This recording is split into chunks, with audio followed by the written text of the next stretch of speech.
আজ আমরা এই ক্লাসে জানবো কিভাবে খাদ্য তৈরি হয়, কিভাবে খাদ্য তৈরি করতে হয়, খাদ্য তৈরির প্রক্রিয়া বা প্রসেসগুলো রয়েছে কি কি। তবে আজ আমরা কিন্তু মানুষের খাদ্য তৈরি সম্বন্ধে জানবো না। আজ আমরা জানবো গাছেরা কিভাবে খাদ্য তৈরি করে থাকে।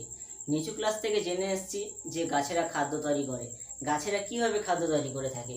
আমরা একটা নিচু ক্লাসে জেনেছিলাম গাছেদের খাদ্য তৈরির প্রক্রিয়াকে বলি সালোক সংশ্লেষ। সংশ্লেষ কথাটি বা কি, এই সালোক সংশ্লেষ কিভাবে হয়, কিভাবে খাদ্যটা তৈরি হয়, আজকের কিন্তু এইটাই আমাদের পাঠ্য বিষয়। এই সালোক সংশ্লেষ অর্থাৎ ফটোসিনথেসিস, এই টপিকটিতে আমরা এই ক্লাসে আমরা কি কি বিষয় সম্বন্ধে জানতে পারবো, কি কি সম্বন্ধে আমরা ধারণা লাভ করব। প্রথমত হচ্ছে সালোক সংশ্লেষ কি, দ্বিতীয়ত জানবো সালোক সংশ্লেষের স্থান কোথায়, অর্থাৎ এই যে সালোক সংশ্লেষটা সম্পন্ন হয় গাছেদের, তাহলে রান্না করার পদ্ধতি কি না সালোক সংশ্লেষ, গাছেরা কোথায়, গাছের কোন অংশতে রান্নাটা হয়ে থাকে সেইটা সম্বন্ধে জানবো, অর্থাৎ সালোক সংশ্লেষ সম্পন্নের স্থানটা কোথায়। তারপরে আসি সালোক সংশ্লেষের উপাদানগুলো। তাহলে রান্না করতে আমাদের উপাদানগুলো লাগে, যেমন আমাদের রান্না করতে হাঁড়ি কড়া খুন্তি এগুলো লেগে থাকে, ঠিক তেমনি এই গাছেদের যে রান্না করার পদ্ধতি সালোক সংশ্লেষ, এই প্রসেসটা রান্না করার জন্য কিন্তু সালোক সংশ্লেষের উপাদানগুলি প্রয়োজন, এগুলো আমরা পরে আসছি।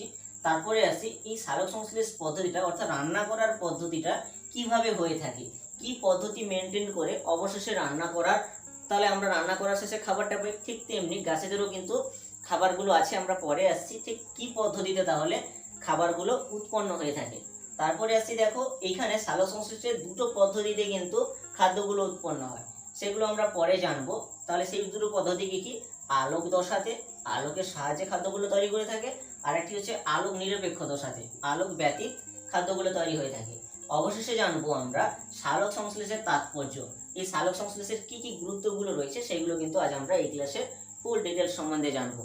তাহলে চলো ভিডিওটি শুরু করা যাক। Hello everyone, this is Sushant and welcome to our YouTube channel study root. এই সালোক সংশ্লেষ জানার আগে আমাদের একটি বিষয় সম্পর্কে জানতে হবে, সেটি হচ্ছে প্ল্যান্ট ফিজিওলজি। ফিজিওলজি অর্থাৎ উদ্ভিদ শারীরবিদ্যা, অর্থাৎ উদ্ভিদ শারীরবিদ্যা। তাহলে এই জিনিসটা কি, তাহলে উদ্ভিদ বিজ্ঞানের যে শাখায় আমরা উদ্ভিদ সংক্রান্ত সমস্ত শারীরবৃত্তীয় ক্রিয়াকলাপ ও সেই সমস্ত পদ্ধতি সম্বন্ধে আমরা বিজ্ঞানের যে শাখায় অধ্যয়ন করব সেই শাখাটিকে বলবো আমরা প্ল্যান্ট ফিজিওলজি। তাহলে এই বিদ্যাতে তাহলে উদ্ভিদ সংক্রান্ত ধারণাগুলি পাবো এবং উদ্ভিদের যে সমস্ত ক্রিয়াকলাপগুলি হয়ে থাকে সেই সমস্ত ধারণাগুলি লাভ করব। যেমন আজকের আমরা যে বিষয়টি পড়তে চলেছি সালোক সংশ্লেষ, তাহলে উদ্ভিদরা কিরূপ খাদ্য তৈরি করে থাকে, কিভাবে খাদ্য তৈরি করে থাকে সেই প্রসেসটা আমরা জানছি। তাহলে এই সালোক সংশ্লেষটা টপিকটা কিন্তু এই প্ল্যান্ট ফিজিওলজির অন্তর্গত। তারপর চলেছে সালোক সংশ্লেষ বা ফটোসিনথেসিস বলতে কি বুঝি। তাহলে দেখো ফটোসিনথেসিস, এখানে দেখো এই ফটোসিনথেসিস কথাটি দুটো গ্রিক শব্দ থেকে এসেছে, একটি হচ্ছে ফটো আর একটি হচ্ছে সিনথেসিস। এই দুটো গ্রিক শব্দ থেকে কিন্তু ফটোসিনথেসিস কথাটা এসছে। ফটো, এই ফটো কথার অর্থ হচ্ছে আলো, আর সিনথেসিস কথার অর্থ হচ্ছে সংশ্লেষ বা উৎপাদন। তাহলে সংশ্লেষের কথাটির অর্থ কি হলো, আলোকের উপস্থিতিতে উৎপাদন, আলোকের উপস্থিতিতে উৎপাদন। তাহলে আলোকের উপস্থিতিতে কি উৎপাদন হয়ে থাকে না, এই সালোক সংশ্লেষে যে খাবারগুলো উৎপাদন হয়ে থাকে সেই খাবারগুলো আমরা পরে আসছি। তার আগে জানো এই ফটোসিনথেসিস কথাটি প্রথম বিজ্ঞানী বার্নেস কিন্তু প্রথম এই সালোক সংশ্লেষ কথাটি প্রথম ব্যবহার করেন 1898 খ্রিস্টাব্দে। দেখো এই সালোক সংশ্লেষের আমাদের কি কি উৎপন্ন হয় সেগুলো একটু দেখে নিই। তাহলে দেখো এই সালোক সংশ্লেষে কার্বন ডাই অক্সাইড, জল, সূর্যালোককে কাজে লাগিয়ে পাতায় থাকা ক্লোরোফিল কি উৎপন্ন করছে, গ্লুকোজ, অক্সিজেন আর জল। তাহলে দেখো এখানে আমরা যদি একটু ব্যালেন্স করে নিই তাহলে কিরূপ হচ্ছে, তাহলে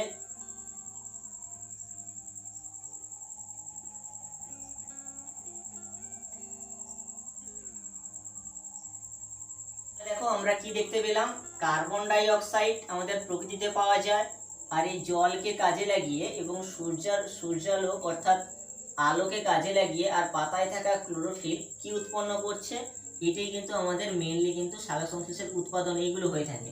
তাহলে আমরা এতক্ষণ বলছিলাম যে খাবার তৈরি, তাহলে খাবারটা কি কি তৈরি করে থাকে, গ্লুকোজ, অক্সিজেন আর জল উৎপন্ন করে থাকে। তাহলে দেখো আমরা যদি সংজ্ঞাটা বলি তাহলে কিরূপ হবে, শারীরবৃত্তীয় প্রক্রিয়ায় ক্লোরোফিল সূর্যালোকের উপস্থিতিতে পরিবেশ থেকে কার্বন ডাই অক্সাইড ও জল সংগৃহীত করে এক অণু গ্লুকোজ ও উপজাত বস্তু হিসেবে কি করছে, অক্সিজেন ও জল উৎপন্ন করছে। এই প্রসেসকে বলবো আমরা সালোক সংশ্লেষ। তাহলে সালোক সংশ্লেষ আমরা কাকে বলছি, যে শারীরবৃত্তীয় প্রক্রিয়ার মধ্য দিয়ে সূর্যালোককে কাজে লাগিয়ে পাতায় থাকা ক্লোরোফিল সূর্যালোককে কাজে লাগিয়ে পরিবেশ থেকে কার্বন ডাই অক্সাইড ও জলকে কাজে লাগিয়ে কি করছে, এক অণু গ্লুকোজ, 6 অণু কার্বন ডাই অক্সাইড ও 6 অণু জল উৎপন্ন করছে। তবে দেখো এখানে কিন্তু ব্যালেন্স করতে হবে যে বাধ্যবাধকতা নেই, এখানে ব্যালেন্সটি স্কিপও করতে পারো। তবে দেখো প্রয়োজনীয় সুবিধার্থে ব্যালেন্স করে দেওয়া হয়েছে। এরপর আসছি দেখো, তাহলে এই যে প্রসেসটা করছে তাহলে মেইনলি খাবারটা কি তৈরি হয়ে থাকে, গ্লুকোজ, মেইনলি কিন্তু গ্লুকোজ তৈরি হয়ে থাকে, এটাই হচ্ছে খাবার, মূল গাছেদের মূল খাবার। এছাড়াও দেখো উপজাত বস্তু হিসাবে অক্সিজেন আর জল উৎপন্ন হয়ে থাকে। এই প্রসঙ্গে আমরা জানবো যে সালোক সংশ্লেষের স্থানটা কোথায়, সালোক সংশ্লেষ কোথায় সম্পন্ন হয়ে থাকে। তাহলে দেখো সালোক সংশ্লেষ কিন্তু সম্পন্ন হয়ে থাকে ক্লোরোফিল অংশে। সবুজ উদ্ভিদের সমস্ত ক্লোরোফিল অংশে। তাহলে ক্লোরোফিলটা দেখো কোথায় তাহলে থাকে, এই ক্লোরোফিলটা কিন্তু উদ্ভিদের মেসোফিল কলা যেগুলো বেশি আছে সেই জায়গায় কিন্তু ক্লোরোফিলটা বেশি পরিমাণে পাওয়া যায়। এই ক্লোরোফিল অংশটা কিন্তু সবুজ উদ্ভিদের পাতায় বেশি হয়ে থাকে, পাতায় বেশি পরিমাণে ক্লোরোফিল থাকে। তাই সালোক সংশ্লেষের প্রধান স্থান হচ্ছে কিন্তু পাতা, ঠিক আছে, সাধারণত বেশিরভাগ সবুজ উদ্ভিদগুলো। তবে দেখো এখান থেকে আরেকটি কোশ্চেন আসে যে সালোক সংশ্লেষে সক্ষম দুটি প্রাণীর নাম লেখো। এটি কিন্তু হবে ইউগ্লিনা ও ক্রাইসামিবা। এইভাবে কিন্তু আরো প্রাণীগুলো আছে যারা কিনা সালোক সংশ্লেষে সক্ষম। তারপরে চলে আসছি দেখো সালোক সংশ্লেষের উপাদানগুলো কি কি। এই সালোক সংশ্লেষে রান্না হওয়ার জন্য কি কি উপাদানগুলো কাজে লাগে। তবে দেখো সেটা কিন্তু আমরা একটু সংজ্ঞাতে একটু ধারণা পেয়েছি, তবে সেগুলো একটু জেনে নাও। সালোক সংশ্লেষে কিন্তু দুই ধরনের উপাদান কাজে লাগে, একটা হচ্ছে প্রধান উপাদান, আরেকটি উপাদান হচ্ছে সাহায্যকারী উপাদান। তাহলে প্রধান উপাদানগুলো কি কি তাহলে দেখো প্রধান উপাদানগুলি কি কি আমাদের, এইগুলো কিন্তু প্রধান উপাদান। তার মানে কি কি, কার্বন ডাই অক্সাইড, জল, সূর্যালোক, তার মানে আলো, আর একটি হচ্ছে ক্লোরোফিল। এইগুলোই হচ্ছে সালোক সংশ্লেষের প্রধান উপাদান। এইগুলো না হলে কিন্তু সালোক সংশ্লেষ সম্ভব নয়। তার মানে দেখো এখানে কিন্তু এইগুলো হচ্ছে প্রধান ভূমিকা পালন করছে। কার্যকারী উপাদানগুলো কি কি, ADP, adenosine diphosphate, NADP, nicotinamide, adenine dinucleotide phosphate, RUBP, ribulose phosphate, UDP, ribulose diphosphate. তাহলে দেখো এইগুলো কিন্তু আমাদের সাপোর্টিং সাহায্যকারী উপাদানগুলো। এগুলো যখন আমরা পদ্ধতিগুলো জানবো সালোক সংশ্লেষের, তখন কিন্তু আমরা ভালো করে জানতে পারবো। তাহলে দেখো আমরা সালোক সংশ্লেষের সংজ্ঞাটা কি পড়েছিলাম, যে পাতায় থাকা ক্লোরোফিল সূর্যালোকের উপস্থিতিতে প্রকৃতি থেকে কার্বন ডাই অক্সাইড ও জলকে কাজে লাগিয়ে এক অণু গ্লুকোজ উৎপন্ন করছে। মেইনলি গ্লুকোজ উৎপন্ন হবে, এছাড়াও উপজাত বস্তু হিসেবে অক্সিজেন পাওয়া যাবে আর জল পাওয়া যাবে। ঠিক আছে, এইটা কিন্তু অ্যাপ্রোপ্রিয়েট সংজ্ঞাটা এটাই দিতে হবে। কিন্তু এই ক্লাসে যদি দাও, যে উঁচু ক্লাসে এসে যদি দাও যে গাছের খাবার তৈরির প্রসেসকে সালোক সংশ্লেষ বলা হয়, তাহলে কিন্তু ফুল মার্কস পেয়ে যেতে পারো। যাই হোক, তারপরেই আসছি সালোক সংশ্লেষের পদ্ধতিগুলো। সালোক সংশ্লেষ পদ্ধতিতে গাছ কি ভাবে খাবার তৈরি করে থাকে। গাছের যে খাবার তৈরির প্রসেসটা সেটা কিন্তু দুই ভাবে হয়ে থাকে। একটি হচ্ছে আলোক দশা আলোক দশাতে খাদ্য তৈরি হয়ে থাকে, আরেকটি হচ্ছে অন্ধকার দশা। এই দুই পদ্ধতিতে কিন্তু গাছ খাদ্য তৈরি করে থাকে, অর্থাৎ আলো নিরপেক্ষ দশা, আরেকটি হচ্ছে আলোক দশা। তাহলে দেখো এখানে তাহলে দেখো কোথায় তাহলে আলোক দশাটা সম্পন্ন হয়। আমরা জেনেছি যে ক্লোরোফিলে আলোক দশাটা সম্পন্ন হয়, তবে ক্লোরোফিলের কোথায় তাহলে আলোক দশাটা সম্পন্ন হয়? এটি দেখো ক্লোরোপ্লাস্টের গ্রানা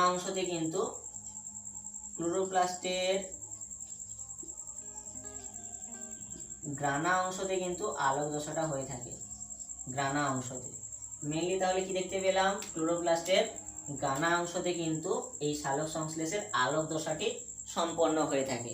আর এই অন্ধকার বিক্রিয়াটি কোথায় হয়ে থাকে? তাহলে অন্ধকার বিক্রিয়াটি কিন্তু ক্লোরোপ্লাস্টের স্টোমা অঞ্চলে কিন্তু এই সালোক সংশ্লেষটা সম্পন্ন হয়ে থাকে, অন্ধকার দশা। তারপরে চলে আসি এই সালোক সংশ্লেষের যে দুটো পদ্ধতি দেখলাম, আলোক দশা, অন্ধকার দশা। এই দশাতে কি কি উপাদানগুলো লাগছে? আমরা উপাদানগুলো, প্রধান উপাদান, অপ্রধান উপাদানগুলো পড়েছি, তবে ওই উপাদানগুলো কিন্তু সবগুলো আলোক দশাতে লাগে না, আবার সবগুলো উপাদান অন্ধকার দশাতে লাগে না। তাহলে ওই উপাদানগুলির মধ্যে আলোক দশাতে তাহলে কি কি লাগছে? জল, আলো অর্থাৎ সূর্যালোক, ক্লোরোফিল,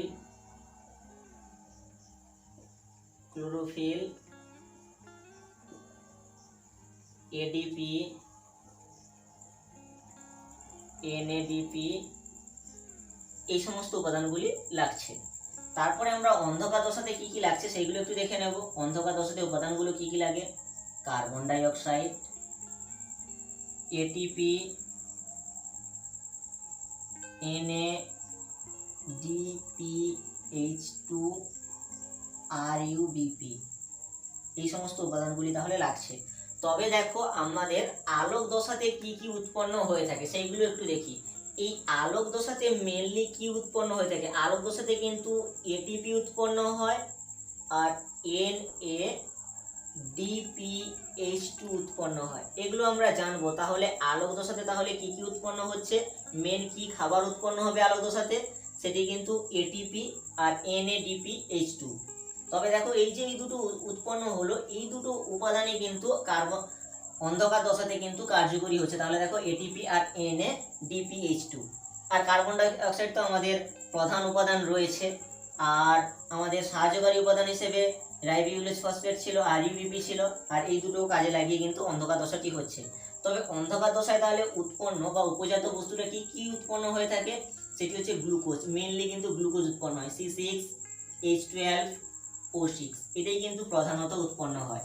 তাহলে আমাদের এটাই কিন্তু খাবারের এটাই হচ্ছে মেন খাবার। এইটা উৎপাদন পদ্ধতি কিন্তু আমরা এই ক্লাসে দেখব। তাহলে দেখো আমাদের আলোক দশাতে কি কি উৎপন্ন হয়, পরীক্ষায় আসে আলোক দশাতে কি কি উৎপন্ন হয়। আলোক দশাতে কিন্তু এটিপি আর NADPH2 উৎপন্ন হয়। আর অন্ধকার দশাতে, আলোক নিরপেক্ষ দশাতে কি উৎপন্ন হয়? সেটি হচ্ছে C6H12O6, অর্থাৎ গ্লুকোজ উৎপন্ন হয়। এই প্রসেসটা, এই যে উৎপাদন প্রসেসটা আমরা দেখব। তাহলে প্রথম আমরা পাঠে চলে যাচ্ছি আলোক দশা। আলোক দশাতে কি প্রসেসে, কি ওয়েতে তাহলে এই এটিপি আর NADPH2টা উৎপন্ন হয়ে থাকে সেইটা ফার্স্টে আমাদের দেখতে হবে। প্রথমেই দেখব আমরা আলোক দশাতে কি কি উৎপন্ন হয়ে থাকে। তাহলে দেখো আলোক দশাতে কিন্তু কয়েকটি স্টেপে কিন্তু উৎপন্ন হয়ে থাকে। কি উৎপন্ন হয়ে থাকে? আলোক দশাতে কিন্তু স্পেসিক্যালি কিন্তু আমাদের এটিপি উৎপন্ন হবে আর NADPH2 এটা উৎপন্ন হবে। তাহলে এটাই কিন্তু আমাদের এই পদ্ধতিতে আলোক দশাতে কিন্তু এই উৎপাদনটা দেখব কিভাবে উৎপাদন হয়। তার জন্য আমাদের কয়েকটি স্টেপ ফলো করতে হবে। যেমন দেখো ফার্স্ট স্টেপ হচ্ছে ক্লোরোফিলের সক্রিয়করণ। তাহলে দেখো আমাদের পাতার যে ক্লোরোফিল অংশটা আছে, সেই ক্লোরোফিলটাকে কিন্তু আগে অ্যাক্টিভেশন করতে হবে, আগে অ্যাক্টিভ হতে হবে। সেই অ্যাক্টিভটা হয় কিভাবে? এটি কিন্তু ক্লোরোফিল কিন্তু সূর্যালোকের উপস্থিতিতে কিন্তু এটা সক্রিয়করণ হয়, সূর্যালোকের ফোটন কণা কিন্তু অ্যাক্টিভ হতে সাহায্য করে থাকে। তারপরে আমরা নেক্সট টপিকে যাব আলোক বিশ্লেষণ, জলের আলোক বিশ্লেষণ। তার মানে কি? জলটা বিশ্লেষিত হবে, জলটা বিভাজন ঘটবে, সেটা কি হবে? আলোকের উপস্থিতিতে। এটা দেখো আলোক দশা, আলোক ছাড়া কিন্তু এই দশাটি সম্পন্ন নয়। তাহলে এখানে জলটা ভাঙবে, তাহলে দেখো H2O, জলটা ভেঙে তাহলে কি হয়? H+ আয়ন আর OH- আয়ন, তাহলে এই দুটো ভেঙে যায় জলটা, জল ভেঙে কিন্তু H প্লাস আয়ন উৎপন্ন করছে আর OH মাইনাস আয়ন উৎপন্ন করছে। এই পদ্ধতিটিকে বলা হচ্ছে ফটোলাইসিস। ফটোলাইসিস তার মানে এখানে কিন্তু আলোর উপস্থিতিতে কিন্তু এই জলটা কিন্তু ভেঙে যাচ্ছে, এই জন্য এটাকে বলা হচ্ছে ফটোলাইসিস বা জলের আলোক বিশ্লেষণ, এই পদ্ধতিকে বলা হয়। এখানে দেখো বিজ্ঞানী কিন্তু রবিন হিল প্রথম এটি পর্যবেক্ষণ করেছিলেন বলে এই প্রসেসটাকে কিন্তু হিল বিক্রিয়া বলা হয়। এই প্রসেসটাকে কি বলা হয়? হিল বিক্রিয়া নামেও পরিচিত আছে। হিল বিক্রিয়া বলা হয়। রবিন হিলের নামেই কিন্তু বিজ্ঞানী রবিন হিলের নাম অনুসারে এই বিক্রিয়াটাকে হিল বিক্রিয়াও বলা হয়ে থাকে। 2 নম্বরের কোশ্চেন আছে, হিল বিক্রিয়া বলতে কি বোঝো। তারপরে আসছি দেখো উপজাত বস্তু রূপে অক্সিজেন আর জলের উৎপাদন। তাহলে আমরা 2 নম্বর পয়েন্টে দেখেছিলাম কি জলের আলোক বিশ্লেষণ ঘটেছিল। এই জলের আলোক বিশ্লেষণের ফলে কিন্তু OH আয়নটা পাচ্ছিলাম। এই OH আয়নটা কি করে একটি ইলেকট্রন ত্যাগ করে কিন্তু OH মূলকে পরিণত হয়। এই 4টি OH মূলক মিলে 2 অণু জল তৈরি করছে আর 1 অণু কিন্তু অক্সিজেন উৎপাদন করছে। তাহলে দেখো আমরা কি পেলাম? উপজাত বস্তু হিসেবে অক্সিজেন আর জলের উৎপাদন জানতে পারলাম। এটা কিভাবে? এই যে আমরা আলোক বিশ্লেষণের ফলে জলটা ভেঙে H প্লাস আয়ন আর OH আয়ন তৈরি করেছিল, এই OH আয়নটা কি করছে একটি ইলেকট্রন ত্যাগ করে OH মূলকে পরিণত হচ্ছে। এই 4টি OH মূলক মিলে কি হচ্ছে না 2 অণু জল ও 1 অণু অক্সিজেন উৎপন্ন করছে। তারপরে চলে আসি দেখো NADP এর বিজারণ। এই NADPটা কি? NADP হচ্ছে নিকোটিনামাইড অ্যাডেনাইন ডাইনিউক্লিওটাইড ফসফেট। এই NADP কিন্তু পাতার কোষে থাকে। এই NADP হচ্ছে হাইড্রোজেনকে গ্রহণ করে। তাহলে দেখো আমরা জল ভেঙে যে হাইড্রোজেন আয়ন পেয়েছিলাম, এই হাইড্রোজেন আয়নটাকে কি করে না NADP কিন্তু গ্রহণ করবে। এটি কিন্তু গ্রাহক হিসেবে কাজ করে, হাইড্রোজেন গ্রাহক হিসেবে কাজ করে NADP।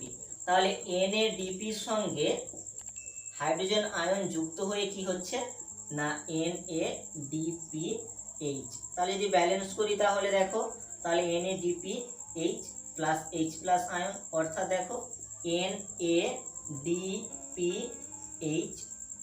তাহলে দেখো এই প্রসেসে কিন্তু NADP এর বিজারণ ঘটলো। তাহলে দেখো আমাদের মূল্য যেটা ছিল যে কি NADPH এর উৎপাদন ঘটবে, তাহলে কিন্তু একটি কিন্তু উৎপাদন প্রসেস আমরা জানতে পারলাম। তারপরে আসছি দেখো ফসফোরাইলেশন। ফসফোরাইলেশন পদ্ধতি কাকে বলবো? আমরা একটি সাহায্যকারী উপাদান জেনেছিলাম ADP, অ্যাডিনোসিন ডাইফসফেট। তাহলে দেখো এই ADPর সঙ্গে যখন অজৈব ফসফেট যুক্ত হয়, এই অজৈব ফসফেট যুক্ত হয়ে কিন্তু ATP উৎপন্ন হয়। ADPর সঙ্গে অজৈব ফসফেট যুক্ত হয়ে কি উৎপন্ন হয়? ATP। তাহলে দেখো আমাদের ATP উৎপাদন পদ্ধতিটা জানা গেল। তবে দেখো এই প্রসেসটা বলার আগে একটু আমাদের সাধারণ একটু ধারণা নিতে হবে এই ADPটা তৈরি হলো কিভাবে। তাহলে দেখো এই যে ADP বলা হচ্ছে অ্যাডিনোসিন ডাইফসফেট। তাহলে দেখো অ্যাডিনোসিন যখন এই আমাদের ডিএনএ এর যে নাইট্রোজেন ঘটিত ক্ষারগুলি কি ছিল? অ্যাডেনিন, গুয়ানিন, থাইমিন আর সাইটোসিন। এই যে অ্যাডেনিনের সঙ্গে যখন একটি রাইবোস শর্করা যুক্ত হয় তখন তাকে বলা হয় অ্যাডিনোসিন। তাহলে দেখো এই জন্য অ্যাডিনোসিন ডাইফসফেট। তাহলে এইটা একটু ভালো করে দেখো যখন অ্যাডিনোসিনের সঙ্গে একটি ফসফেট যুক্ত হবে তখন তৈরি হবে কি অ্যাডিনোসিন মনোফসফেট, AMP গঠন করে। আবার যখন এই AMPর সঙ্গে একটি অজৈব ফসফেট যুক্ত হবে তখন কিন্তু ADP তৈরি করে, অ্যাডিনোসিন ডাইফসফেট তৈরি করে। আবার এই যে ADPর সঙ্গে যখন আরেকটি ফসফেট যুক্ত হয় তখন সেটা কিন্তু ATP তৈরি করে, অ্যাডিনোসিন ট্রাইফসফেট। এই ATPকে আবার জৈব মুদ্রা বা কারেন্সি বলা হয়। তাহলে দেখো এই ADPর সঙ্গে অ্যাডিনোসিন ডাইফসফেটের সঙ্গে যখন অজৈব ফসফেট যুক্ত হয়ে ATP উৎপাদন হয়, সেই উৎপাদনের পদ্ধতিকে বলা হয় ফসফোরাইলেশন। তাহলে এই প্রসেসে তাহলে আমাদের আলোক দশাতে কিন্তু দুটো বস্তুর আমরা উৎপাদন প্রসেস জানলাম, ATP আর NADPH2। এটি কিন্তু 5টি ওয়েতে তাহলে উৎপাদন হচ্ছে। তাহলে দেখো এই অন্ধকার দশাতে তাহলে প্রধান তাহলে কি তৈরি হয়ে থাকে? এটি কিন্তু গ্লুকোজ তৈরি হয়ে থাকে C6H12O6। তাহলে দেখো গাছের যে প্রধান খাবার তৈরিটা সেটা কিন্তু গ্লুকোজ উৎপাদন হয়ে থাকে, সেটা কিন্তু আমরা এই প্রসেসে জানবো। তবে তার আগে একটু জেনে নাও, এই যে অন্ধকার দশা এটি কিন্তু আলোকের উপস্থিতি ছাড়াই ঘটে থাকে। এই আলোকের অনুপস্থিতি কিন্তু এই অন্ধকার বিক্রিয়াটা হয়ে থাকে। এই অন্ধকার বিক্রিয়াটা প্রথম বিজ্ঞানী ব্লাগম্যান কিন্তু প্রথম পর্যবেক্ষণ করেছিলেন বলে এই অন্ধকার দশাকে আবার ব্লাগম্যান বিক্রিয়াও কিন্তু বলা হয়। বিজ্ঞানী ব্লাগম্যান 1905 খ্রিস্টাব্দে কিন্তু প্রথম এটি পর্যবেক্ষণ করেছিলেন, তাই তারই নাম অনুসারে কিন্তু এটিকে আবার ব্লাগম্যান বিক্রিয়াও বলা হয়ে থাকে। তাহলে আমরা দেখে নেই কি প্রসেসে আমাদের এই খাদ্যটা উৎপাদন হয়ে থাকে। প্রথম দেখব পিজিএ সংশ্লেষ ও অঙ্গারাত্মীকরণ। পিজিএ অর্থাৎ ফসফোগ্লিসারিক অ্যাসিড, এটা কিভাবে সংশ্লেষ হয়ে থাকে? এটি দেখো পরিবেশের যে কার্বন ডাই অক্সাইড, সেই পরিবেশের কার্বন ডাই অক্সাইড তাহলে পাতায় সংগৃহীত হয়। সেই কার্বন ডাই অক্সাইডের সঙ্গে কিন্তু আমাদের আরইউবিপি পাতায় থাকা রাইবিউলোজ ফসফেট সেটি কিন্তু সংযুক্ত হয়ে কিন্তু পিজিএ গঠন করে, ফসফোগ্লিসারিক অ্যাসিড উৎপন্ন করছে। অর্থাৎ দেখো এটা যদি 6 অণু কার্বন ডাই অক্সাইড, 6 অণু আরইউবিপি নিয়ে 12 অণু তাহলে ফসফোগ্লিসারিক অ্যাসিড উৎপন্ন করছে। তাহলে এরপর আসি আমাদের অঙ্গারাত্মীকরণ। অঙ্গারাত্মীকরণ বলতে কি বুঝি? দেখো এই প্রসেসে কিন্তু এই যে কার্বন ডাই অক্সাইড পরিবেশে এটি কিন্তু কোষস্থ যৌগে কিন্তু অ্যাড হচ্ছে, কিন্তু কোষস্থ যৌগতে কিন্তু এসে অঙ্গীভূত হচ্ছে, তারপরে কিন্তু আরইউবিপির সঙ্গে বিক্রিয়া করে কিন্তু 12 অণু ফসফোগ্লিসারিক অ্যাসিড উৎপন্ন করছে। এই যে কার্বন ডাই অক্সাইডের যে অঙ্গীভূত হওয়া, এই প্রসেসকে কিন্তু বলা হয় অঙ্গারাত্মীকরণ। এখানে কিন্তু কোশ্চেন আছে সালোকসংশ্লেষকে কেন অঙ্গারাত্মীকরণ প্রক্রিয়া বলা হয়ে থাকে। তারপরে আসি দেখো যে পিজি এর বিজারণ ও ফসফোগ্লিসারালডিহাইড গঠন, পিজিএলডি এর গঠন, এটা কিভাবে হয়ে থাকে? এখানে দেখো কি ঘটে থাকে, এখানে দেখো আমাদের যে সালোক সংশ্লেষের আলোক দশাতে উৎপন্ন হয়েছিল এটিপি আর NADPH2, অর্থাৎ এই NADPH2 কিন্তু পিজি এর সঙ্গে বিক্রিয়া করে ফসফোগ্লিসারালডিহাইড উৎপন্ন করছে। কেমন তাহলে? এখানে দেখো যে আমাদের কি ছিল, এটিপি ছিল, এটিপি সালোক সংশ্লেষে, এছাড়া আমাদের NADPH2 উৎপন্ন হয়েছিল এবং আমাদের এই যে ফসফোগ্লিসারালডিহাইড সংযুক্ত হয়ে কি হচ্ছে না আমাদের ফসফোগ্লিসারালডিহাইড উৎপন্ন করছে, পিজিএলডি ফসফোগ্লিসারালডিহাইড উৎপন্ন করছে। এটা কিন্তু 12 অণু এটিপি, 12 অণু NADPH2 এবং 12 অণু ফসফোগ্লিসারিক অ্যাসিড যুক্ত হয়ে কিন্তু 12 অণু ফসফোগ্লিসারালডিহাইড এবং 12 অণু NADP প্লাস আয়ন প্লাস 12টি কিন্তু অজৈব ফসফেট পাওয়া যাচ্ছে। তাহলে দেখো এখানে কি দেখতে পেলাম, 12 অণু এটিপি, 12 অণু NADPH2 এবং 12 অণু ফসফোগ্লিসারিক অ্যাসিড যুক্ত হয়ে কিন্তু 12 অণু ফসফোগ্লিসারালডিহাইড গঠন উৎপন্ন করছে। এছাড়াও 12 অণু NADP প্লাস আয়ন উৎপন্ন করছে আর 12 অণু অজৈব ফসফেট উৎপন্ন করছে। এই প্রসেসে কিন্তু আমাদের ফসফোগ্লিসারিক অ্যাসিডের বিজারণ ঘটিয়ে কিন্তু ফসফোগ্লিসারালডিহাইড উৎপন্ন করছে। এরপরে চলে আসি দেখো এই যে আমাদের আরইউবিপির পুনঃশোষণ, পুনরায় কিন্তু আরইউবিপি উৎপন্ন হবে। এটা কিভাবে? আমাদের যে 12 অণু ফসফোগ্লিসারালডিহাইড পেয়েছি, 12 অণু ফসফোগ্লিসারালডিহাইড এটা পেয়েছি, এই 12 অণু কিন্তু বিশ্লিষ্ট হয়ে ভেঙে কিন্তু 10 অণু পিজিএলডি ও 2 অণু পিজিএলডি উৎপন্ন করছে। এই যে 10 অণু কিন্তু পুনরায় আরইউবিপি উৎপন্ন করছে, আরইউবিপি উৎপন্ন করছে অর্থাৎ রাইবিউলোজ বিসফসফেট উৎপন্ন করছে। আর যে এই যে 2 অণু থাকলো, এই 2 অণু কিন্তু 1 অণু গ্লুকোজ তৈরি করছে C6H12O6, ঠিক আছে? এই প্রসেসে কিন্তু গ্লুকোজ উৎপন্ন করছে। তাহলে দেখো এই যে শর্করার সংশ্লেষ তাহলে কিভাবে ঘটলো, এই যে 10 অণুতে 10 অণু পিজিএলডি থেকে আরইউবিপি উৎপন্ন হলো, এটি কিন্তু আবার সেই 6 অণু পাওয়া যাবে, ঠিক আছে? এটা আমরা পরে জানবো, এখানে ব্যালেন্স নাও করতে পারো, অসুবিধা নেই। তবে শর্করার সংশ্লেষ কিভাবে ঘটলো, এই যে 2 অণু পিজিএলডি ছিল, ফসফোগ্লিসারালডিহাইড ছিল, এটা থেকে কিন্তু 1 অণু গ্লুকোজ উৎপন্ন করবে। তাহলে দেখো আমাদের যে সালোক সংশ্লেষের যে প্রধান খাদ্য উৎপাদন হয়ে থাকে সেটা কি কি না আমাদের গ্লুকোজ অর্থাৎ শর্করা উৎপাদন হয়ে থাকে। তাহলে দেখো এই যে অন্ধকার বিক্রিয়াটি, এই অন্ধকার বিক্রিয়াটি কিন্তু একটি সাইক্লিক প্রসেসে চলছে, একটি সাইকেল ওয়েতে কিন্তু আবর্তন হচ্ছে। এই যে আবর্তন হচ্ছে এই পদ্ধতি কিন্তু প্রথম বিজ্ঞানী কেলভিন প্রথম ধারণা দেন। তাই এই প্রসেসকে C3 চক্র বা কেলভিন চক্র নামেও কিন্তু পরিচিত আছে এই অন্ধকার বিক্রিয়াটি। তাই আমরা কিভাবে এই যে সমস্ত বিক্রিয়াগুলো ঘটলো, যে সমস্ত প্রসেসগুলো দেখতে পেলাম, এইগুলো কিভাবে একটি সাইক্লিক ওয়েতে চলছে এবং বারবার কিন্তু এই প্রসেসটা কিন্তু কন্টিনিউ হচ্ছে, সেটা কিভাবে হচ্ছে এগুলো কিন্তু আজ আমরা এখন দেখে নেব। তাহলে দেখো, প্রথম আমরা দেখেছিলাম কি RUBP পাতায় থাকা রাইবিউলোজ ফসফেট, এই 6 অণু রাইবিউলোজ ফসফেট এটির সঙ্গে কি হচ্ছে না 6 অণু কার্বন ডাই অক্সাইড কিন্তু সংযুক্ত হয়ে আমাদের 12 অণু ফসফোগ্লিসারালডিহাইড অর্থাৎ PGA উৎপন্ন করছে। তাহলে দেখো এখানে কিন্তু এটি কিন্তু 3 কার্বন যুক্ত, ঠিক আছে।